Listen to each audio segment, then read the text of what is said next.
Labong naman ang ating lulutuin ngayon.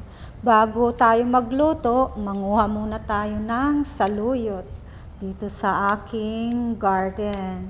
Itong saluyot, itinanim ko ito sa pots kasi wala nang space dun sa hanggang 8 lang siya.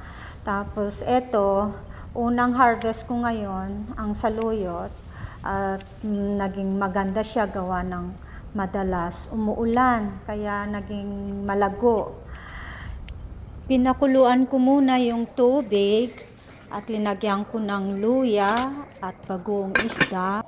Ilagay ang labong at yung sahog na hipon at saka yung dried na hipon na maliliit. Tapos linagyan ko ng maraming saluyot. Ang ganda ng pakiramdam pagka may kailangan ka, kukuha ka lang sa garden.